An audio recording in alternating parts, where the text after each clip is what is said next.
India बस, आपकी सोच, आपकी आवाज। नमस्कार, छत्तीसगढ़ कौशल्या भूमि में आप सभी का स्वागत है। मैं हूं आपके साथ प्रज्ञा मिश्रा। बुलेटिन की शुरुआत करेंगे बड़ी और अहम खबर के साथ। तो सबसे पहले बात कर लेते हैं छत्तीसगढ़ के मुख्यमंत्री विष्णुदेव साय ने जशपुर जिले में आयोजित किसान महतारी सम्मेलन में भाग लिया। उन्होंने सम्मेलन में उपस्थित किसानों महिलाओं से संवाद किया। आपको बता दें, इस दौरान उन्होंने किसानों और महतारी कहलाने वाली महिलाओं के हितों के लिए राज्य की विकास योजनाओं का उल्लेख किया। उनकी मौजूदगी से इस कार्यक्रम में पॉलिटिकल और सामाजिक दोनों ही दृष्टिकोण से अहमियत जो है वो बढ़ गई थी। तो आपको बता दें, जशपुर पहुंचे हैं सीएम विष्णुदेव साय, जहां उन्होंने किसान महतारी सम्मेलन में शामिल होकर जनता से संवाद किया। इस दौरान उन्होंने क्या कुछ कहा, चलिए आपको सुनाते हैं। बोलिए भारत माता की, भारत माता की, छत्तीसगढ़ महतारी की, छत्तीसगढ़ महतारी की, खुड़िया रानी की, गहरा गुरु महाराज की, बालाजी भगवान की, अवधूत भगवान श्री राम की। दिलीप सिंह जुदेव अमर रहें, दिलीप सिंह जुदेव अमर रहें। आज बड़ा सौभाग्य का विषय है कि हम नारायणपुर की इस पावन भूमि में अपने विधानसभा क्षेत्र में आयोजित आज के किसान महतारी सम्मेलन में आप लोगों के बीच उपस्थित हैं। मैं आप सभी लोगों को सादर प्रणाम करता हूं। आप सभी लोगों को जोहार, नमस्कार। अब रुक कर लेते हैं अगली खबर की। छत्तीसगढ़ के उप मुख्यमंत्री विजय शर्मा ने कहा कि केंद्रीय गृह मंत्री अमित शाह जल्द ही रायपुर पहुंचेंगे और 2 दिन बाद प्रधानमंत्री नरेंद्र मोदी भी आएंगे। वो डीजी कॉन्फ्रेंस में शामिल होंगे, जहां देश भर की पुलिस व्यवस्था को बेहतर बनाने पर मंथन किया जाएगा। आपको बता दें, उन्होंने कहा कि पश्चिम बंगाल की मुख्यमंत्री ममता बनर्जी एसआईआर प्रक्रिया पर विरोध कर रही हैं और इस प्रक्रिया के विरोध को लेकर उन्होंने जवाब दिया कि इसका विरोध सिर्फ इसलिए किया जा रहा है क्योंकि घुसपैठियों को वोट बैंक बनाया गया है। शर्मा ने स्पष्ट किया कि एसआईआर प्रक्रिया छत्तीसगढ़ में भी चल रही है और इसका विरोध नहीं होना चाहिए, बल्कि इसे पूरी ताकत से लागू किया जाना चाहिए। तो आपको बता दें, इस दौरान विजय शर्मा ने कई महत्वपूर्ण मुद्दों पर बातचीत की। इस दौरान उन्होंने क्या कुछ कहा, चलिए आपको सुनाते हैं। राज्य में होता है सबको अवसर मिलता है। विकसित मंत्री जी का आगमन अभी रायपुर होने वाला है और आज के बाद कल से ही वो कार्यक्रमों में रहेंगे। परसों प्रधानमंत्री जी का भी आगमन है और डीजी कॉन्फ्रेंस जो है उसमें भाग लेंगे। देश भर के पुलिसिंग व्यवस्था कैसे अच्छी हो इसकी चिंतन है। छत्तीसगढ़ में ये मंथन हो रहा है और पहली बार मेजबानी का तमाम अधिकारी, मेजबानी, डायरेक्टर स्तर के अधिकारी किस तरीके से देखते हैं कि छत्तीसगढ़ में प्रशासनिक व्यवस्था और तमाम चीजों के लिए लाभदायक। ये 60वां ऐसा, देश की आज़ादी के बाद 60वां ऐसा आयोजन है और देश के सभी राज्यों में पहले सिर्फ दिल्ली में हुआ करते थे। माननीय प्रधानमंत्री जी के बाद, मतलब नरेंद्र मोदी जी के प्रधानमंत्री बनने के बाद ये देश के विभिन्न राज्यों में होना प्रारंभ हुआ। उसी तारतम्य में भी छत्तीसगढ़ में हो रहा है।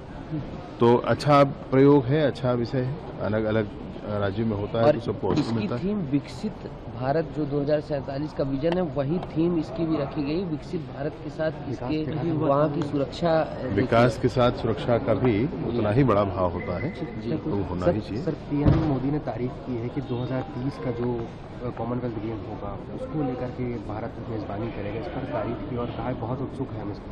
बहुत बड़ी तैयारियां भी चल रही हैं, अच्छे इंफ्रास्ट्रक्चर डेवलप हो रहे हैं और मैं सोचता हूं कि हमारे देश में जब अगली बार ओलंपिक होगा उसका बेस भी बन जाएगा। सर, एसआईआर को लेकर लगातार जो पश्चिम बंगाल सरकार है, वहाँ के मुख्यमंत्री हैं, वो विरोध कर रही है। क्यों विरोध कर रहे हैं? एसआईआर नहीं है वो। नहीं, एसआईआर का विरोध क्यों कर रहे हैं? क्यों, क्या कारण है कि विरोध होना चाहिए? कोई बताए मुझे। सिर्फ इसलिए कि आपने वोट बैंक बना रखे हैं घुसपैठियों को, सिर्फ इसलिए? ऐसे नहीं भाई, पूरी ताकत से होना चाहिए छत्तीसगढ़ में भी चल रहा है, काफ़ी लोग भाग लिए हैं, हमको काफ़ी चीज़ें हमको फिर से उभर कर हमारे यहाँ कवर्धा में सामने आई हैं। ऐसे लोगों के नाम हमें, चूँकि देखिए जो उसमें गणना पत्रक है वो 2025 की मतदाता सूची के आधार पर बनता है, तो ऐसे लोगों के नाम, ऐसे गणना पत्रक बने हुए हैं जिनका व्यक्ति का पता ही नहीं चल रहा है कहाँ है, ऐसे काफ़ी बने हुए। तो ऐसे जितने भी गणना पत्रक में लोगों के नाम हैं, जैसे मतदाता संख्या अनावश्यक अधिक दिखती है और जिसके माध्यम से ये निर्णय नहीं हो पाता है कि ये लोग हैं कहाँ, ये कैसे लोग हैं, क्या है, वो सबको दुरुस्त होना ही चाहिए। सर, निर्वाचन आयोग ने कहा है कि साल 2002 के बाद से ऐसे लगभग 20 लाख लोग हैं पश्चिम बंगाल में, कब आए कब गए कुछ पता ही नहीं चला इस बार। अब SIR के माध्यम से और चीजें सामने आएगी। ममता बनर्जी आ रहे हैं, ममता जी ये भी कह रही हैं कि अगर आप मुझे बंगाल में टारगेट करेंगे तो मैं देश हिला दूंगा। अभी कहना एक अलग मामला है। मैं कहता हूं कि SIR का विरोध करना न्याय संगत उचित नहीं है। मंत्री जी का आगमन अभी रायपुर होने वाला है। अब रुक कर लेते हैं अगली खबर की। खबर रायपुर से है, जहां आवास मेले की सफलता पर वित्त मंत्री OP चौधरी ने कहा कि हाउसिंग बोर्ड में नीतिगत सुधार किए गए हैं। उन्होंने बताया कि पिछली कांग्रेस सरकार ने 790 करोड़ का कर्ज चढ़ाकर बोर्ड को मृतप्राय स्थिति में छोड़ दिया था। बिना डिमांड के कई प्रोजेक्ट चलाए जाते थे जो अब सही दिशा में सुधारे गए हैं।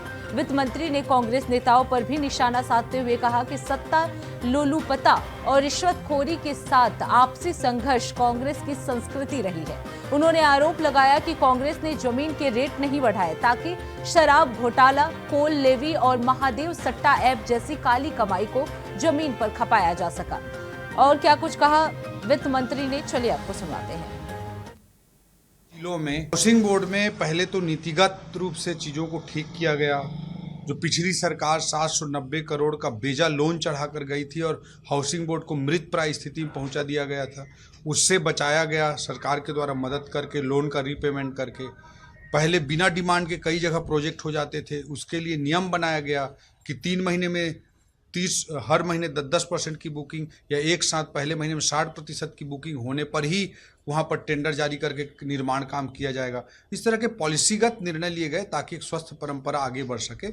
उसके बाद चीज़ों को सुधारते हुए उस सुधार की बुनियाद पर डेट फ्री बनाने के बाद, हाउसिंग बोर्ड को लोन फ्री बनाने के बाद 2000 करोड़ रुपए से अधिक की राशि के 22 जिलों में 12,000 से अधिक के प्रोजेक्ट को लॉन्च करते हुए एक साथ हाउसिंग बोर्ड ने आवास मेला लॉन्च किया।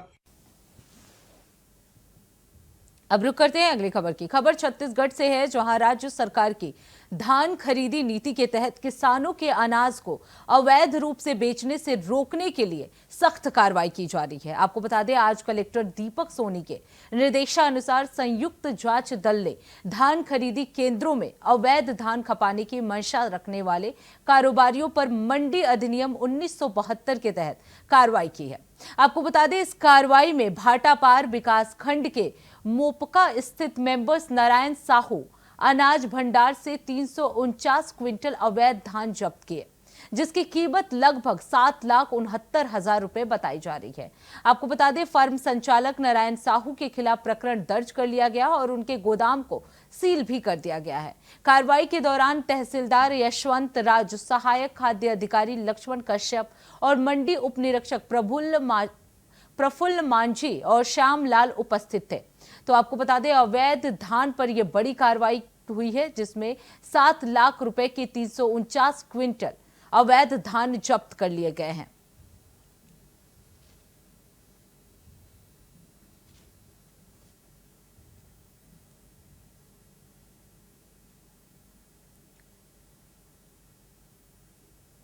अब रुक करते हैं अगली खबर की। बलौदा बाजार के अल्ट्राटेक सीमेंट संयंत्र कुकुरदी में कुछ दिन पहले हुए विवाद के बाद हालात फिर तनावपूर्ण हो गए हैं।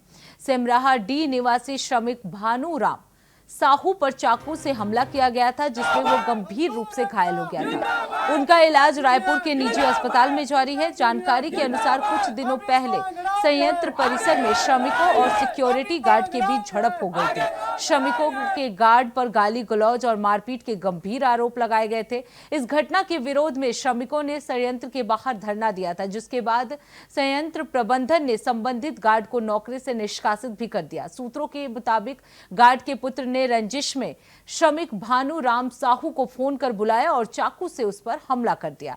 घायल श्रमिक कॉन्ट्रैक्टर चेतन वर्मा के अधीन कार्यरत था। अब उसके हमले के बाद श्रमिकों में यह विरोध जो है वो देखने को मिल रहा है।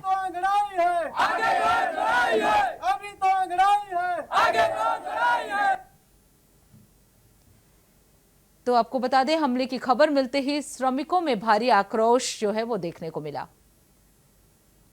अब रुक कर लेते हैं अगली खबर की। सूरजपुर पुलिस ने नए आपराधिक कानूनों के प्रावधानों और बदलाव को लेकर कोतवाली परिसर में प्रदर्शनी का आयोजन किया। आपको बता दें, गुरुवार यानी कल 27 नवंबर 2025 को इस प्रदर्शनी का अवलोकन स्वास्थ्य मंत्री श्याम बिहारी जायसवाल, कृषि मंत्री रामविचार नेताम और बीजेपी प्रदेश अध्यक्ष किरण सिंहदेव के साथ ही प्रदेश संगठन महामंत्री पवन साय और विधायक प्रेमनगर भूलन सिंह मरावी ने किया।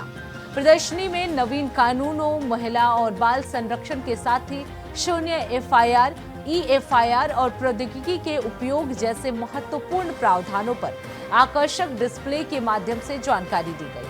अतिथियों ने इस प्रयास की प्रशंसा की और नए आपराधिक कानूनों की प्रदर्शनी का आयोजन ऑनलाइन चाइल्ड सेफ्टी मॉड्यूल के बारे में भी इस दौरान चर्चा की गई।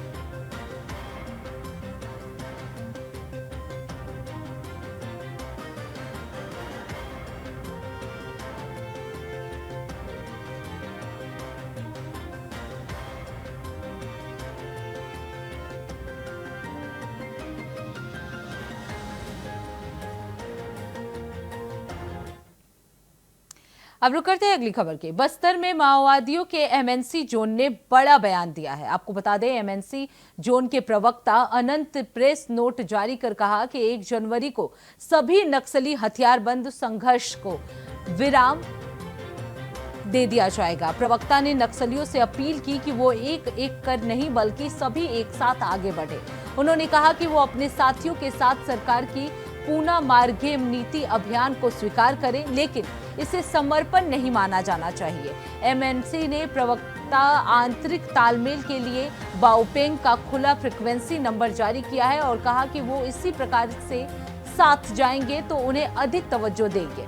इस प्रेस नोट के बाद बस्तर में सुरक्षा एजेंसियां जो हैं वो सतर्क हो गई हैं। तो एमएमसी जोन माओवादियों का हथियारबंद संघर्ष विराम को लेकर एक साथ आगे बढ़ने की अपील की गई है।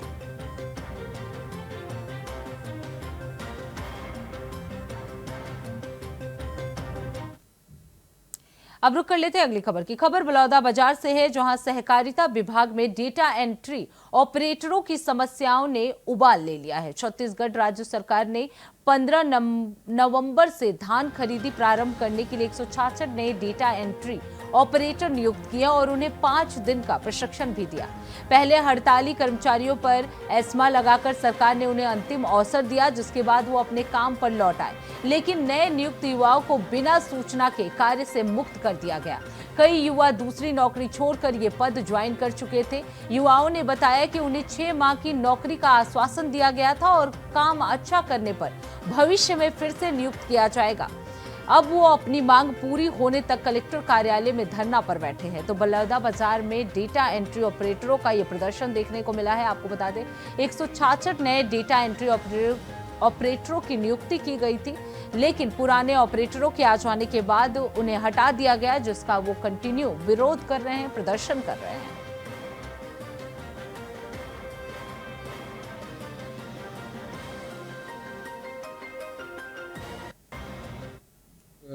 डाटा एंट्री के युवा जो थे, जिनको कुछ दिन सरकार काम में रखी थी, विगत दिनों सहकारिता के कर्मचारियों द्वारा हड़ताल की गई थी और 15 नवंबर से सरकार को धान खरीदी करना बहुत जरूरी था और हड़ताली वापस नहीं आ रही। तब इन युवाओं को सरकार ने आश्वासन देकर रखा था कि आप लोग काम कीजिए और सरकार की जो योजना है किसान धान खरीदी करना, वो उन्होंने चालू करने के लिए उन्होंने प्रशिक्षण भी लिया, परंतु एकाएक जब उनकी हड़ताल समाप्त हुई और ये वापस आ गए लोग काम पर, उनको सबको बर्खास्त किया। ऐसे 166 कर्मचारी डाटा ऑपरेटर कर्मचारी हैं जो आज इनको माने काम में नहीं लिया जा रहा है। आइए इनकी क्या समस्या, हम आप लोग को सरकार की ओर से क्या आश्वासन मिला था और आप लोग जब काम किए तो कैसा क्या किया, आप बताएं। हम लोगों को शासन की तरफ से आश्वासन मिला था कि आपको धान खरीदी केंद्र में डाटा एंट्री ऑपरेटर का काम करना है, जिसके लिए आपको 6 महीने के लिए अपॉइंट किया जा रहा है। उस दौरान आपको जो पुराने ऑपरेटर हैं उनका वेतनमान दिया जाएगा और 6 महीने तक आपको काम किया करना है।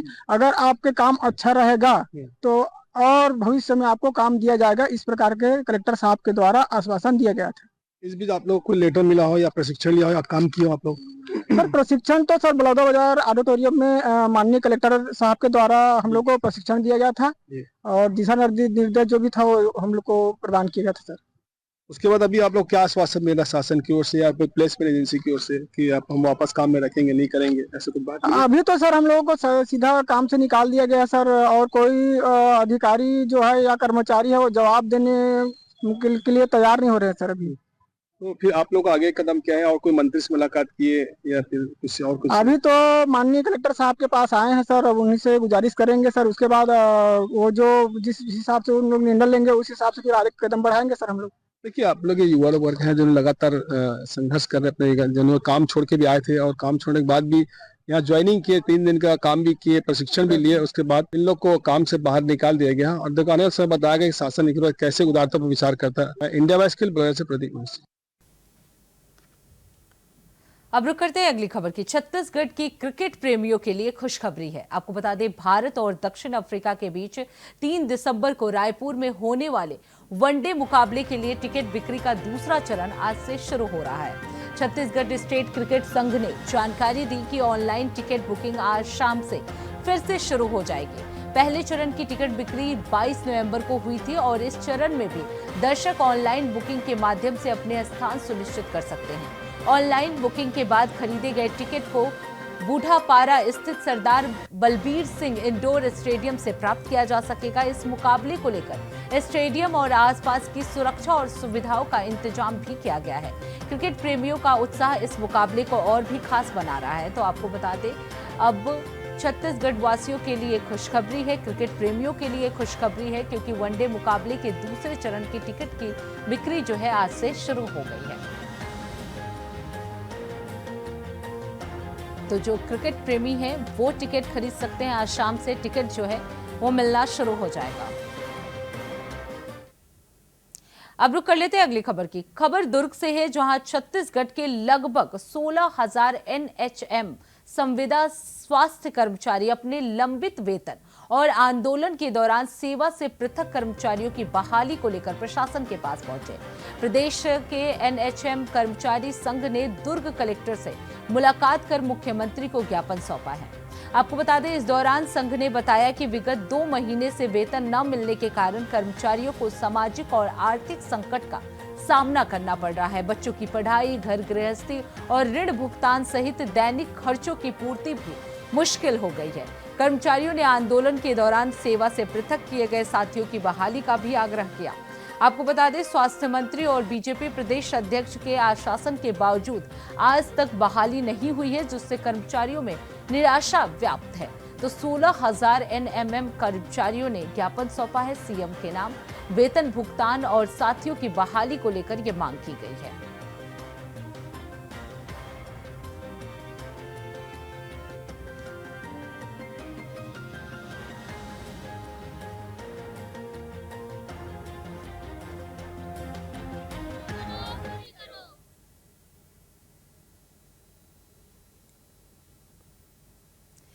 अब रुक करते हैं अगली खबर की। धमतरी जिले के एक घर में फर्जी एंटी करप्शन ब्यूरो अधिकारी बनकर घुसने वाले 3 आरोपियों में से 2 को रुद्री थाना पुलिस ने गिरफ्तार कर लिया है। आपको बता दें, पकड़े गए एक आरोपी को विश्व हिंदू परिषद का पदाधिकारी बताया जा रहा है, जबकि तीसरा आरोपी अभी भी फरार चल रहा है। जानकारी के अनुसार ग्राम सोरम निवासी कुणाल साहू के घर 25 नवंबर को 3 अज्ञात व्यक्ति घुसे और खुद को ACB अधिकारी बताकर छापा मारने का दावा किया। आरोपियों ने कुणाल साहू को गोली मारने और जेल में डालने की भी धमकी दी। इसके साथ ही घर में रखे एक लैपटॉप, एक OnePlus पैड और 8 मोबाइल फोन अपने साथ लेके गए। बाद में रायपुर आकर मामले की सेटल करने की बात कही की गई।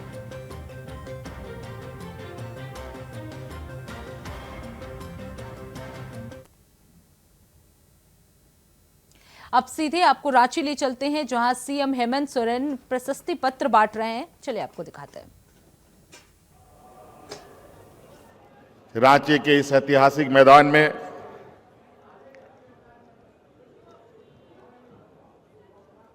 पच्चीसवें वर्षगांठ के शुभ अवसर पर सरकार के विभिन्न विभागों में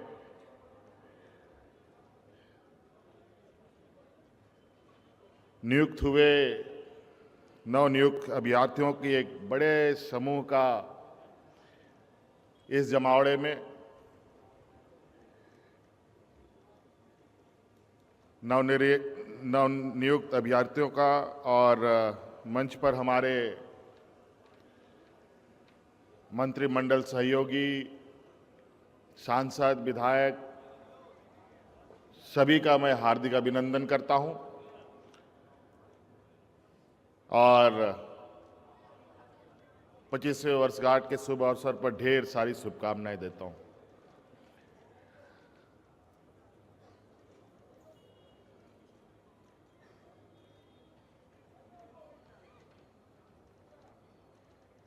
सरकार का ये दूसरे टर्म का ये पहला साल हम लोगों ने पूरा किया। आज इस अवसर पर एक बड़ा सौगात यहां के नौजवानों को और इस राज्य के जनमानस को यहां पर हम लोग देने जा रहे हैं। एक तो नवनियुक्त आप सभी सरकार के अंग के रूप में पदाधिकारी चयनित हुए हैं, शिक्षक चयनित हुए हैं।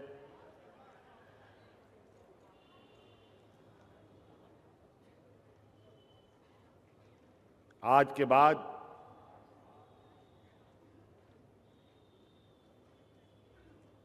ताउम्र आपका संबंध सरकार के साथ जुड़ा हुआ रहेगा।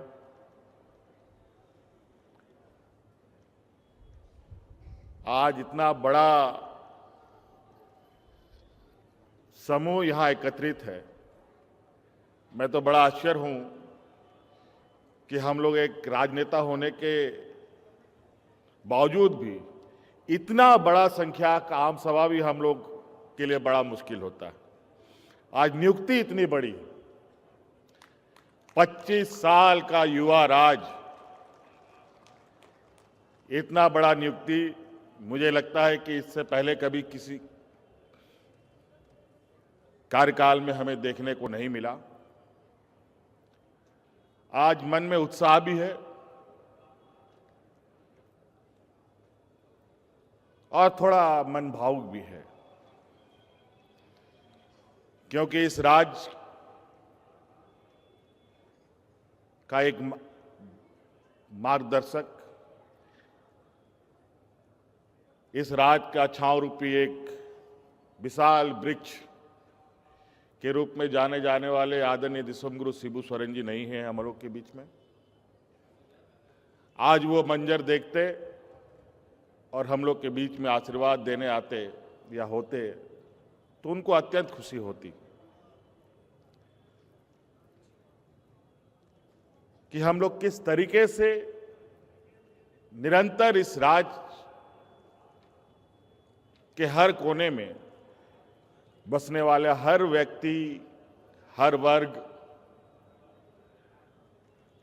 चाहे वो किसान हो, मजदूर हो, महिला हो, नौजवान हो, हमारे आने वाली पीढ़ी हो, उन सब के लिए आए दिन कुछ न कुछ नई सौगात के साथ राज्य के लोगों के बीच में हम लोग जाते हैं और निरंतर ये काम चल रहा है। आज तो लगभग 9-10 हजार लोग, 9,000 के लगभग लोगों की नियुक्ति है, लेकिन मैं आपको बताना चाहूंगा कि हम लोगों ने इसी साल आज को मिलाकर के लगभग 16,000 लोगों की नियुक्ति की है। आज को मिलाकर ये तो सरकारी में, गैर सरकारी में लगभग 8,000 नौजवानों को हम लोगों ने रोजगार से जोड़ा है।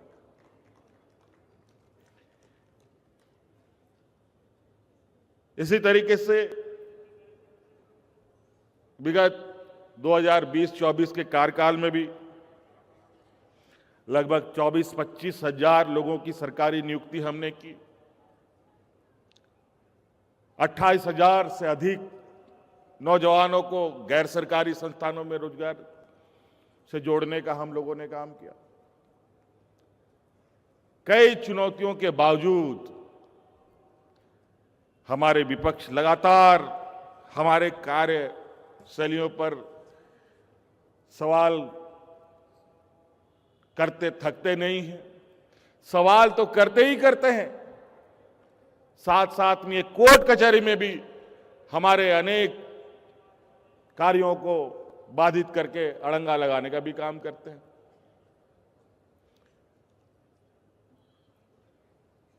और आज जिस तरीके से यहां पर बच्चों ने अपने उद्गार व्यक्त किए, इससे साफ झलकता है कि वर्तमान सरकार कितनी शिद्दत से और कितनी पारदर्शिता के साथ यहां के नौजवानों के भविष्य गढ़ने में लगा हुआ है।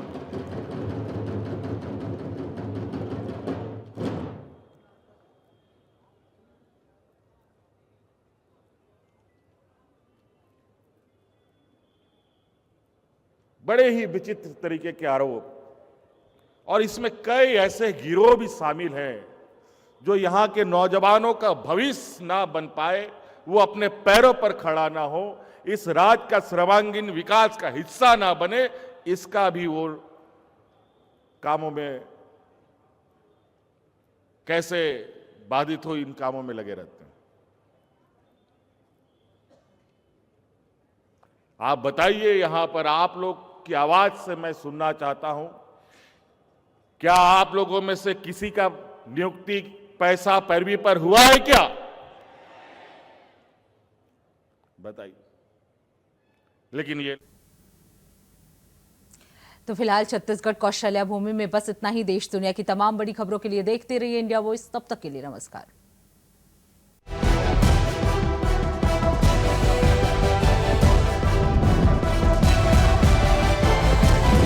इंडिया वॉइस, आपकी सोच, आपकी आवाज।